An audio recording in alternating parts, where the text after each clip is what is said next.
You have something special. You have greatness in you. Hello, I'm Les Brown.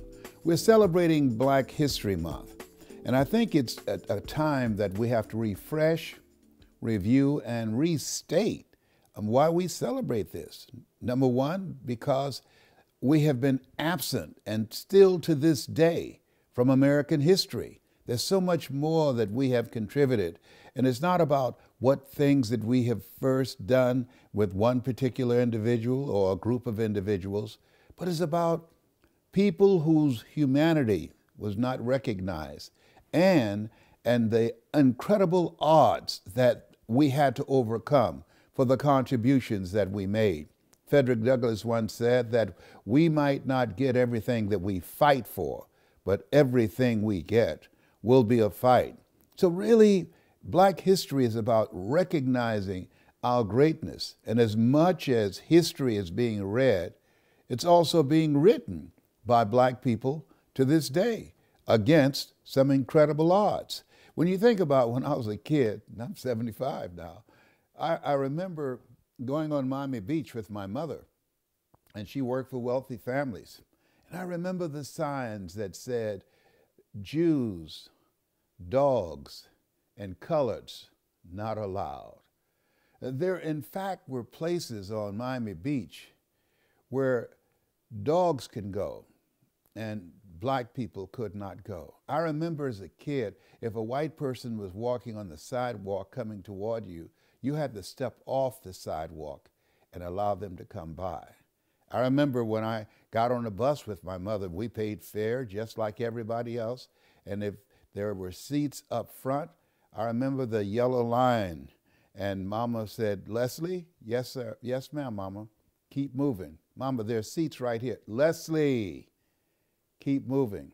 And even though it was standing room only, in the back of the bus filled with Black people, we couldn't sit down where we paid money just like everybody else. We couldn't go into public restaurants or use public restrooms. I remember when we would take long trips, we would have to relieve ourselves on the side of the road in the bushes. Black history. And that as we look at ourselves and look at all the things that we're experiencing now, I'm reminded of the words of James Weldon Johnson, stony the road we trod, bitter the chastening rod, felt in the days when hope unborn had died, yet with a steady beat have not our weary feet come to the place for which our fathers sighed. We've come over a way that with tears have been watered. We've come treading a path through the blood of the slaughtered. So many unconscionable, inhumane things have been done to us, but still we rise. We're still here. We're still standing. We're still making an impact. We're still making our mark.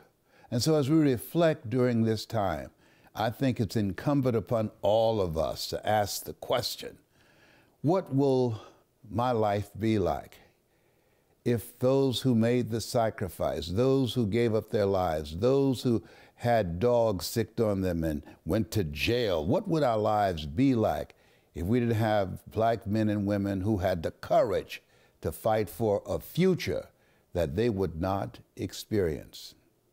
Black history. I think it's a time of gratitude, not just regurgitating what has taken place in the past. It's a time of being thankful that we've overcome so much, and there's so much more to do. Someone said that when something happens, three things take place when an injustice has been perpetrated. There's the perpetrator, there's the victims, and there are the witnesses. And the question was asked, who's the worst? And the answer was the witnesses, because at any point in time, the witnesses could have stepped in and interrupted the injustice, the inhumane treatment of a people. At any time, they could have done that. But instead, just like today, there's very seldom any mention of kids that have been separated from their parents and are in cages in the United States of America, in cages, treated inhumanely because of the color of their skin. They're brown people, and because of the countries they came from.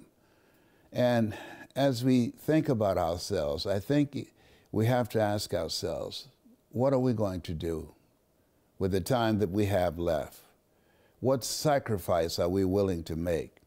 What mark are we willing to put ourselves behind to be able to make the world a better place for generations yet unborn? There's a lot to be done.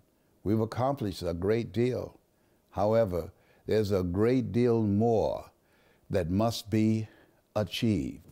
Black History Month, not just being read, but also being created. You have something special. You have greatness in you. You have a chance to write history. That's my story, and I'm sticking to it. This has been Mrs. Mamie Brown's Baby Boy. Thank you.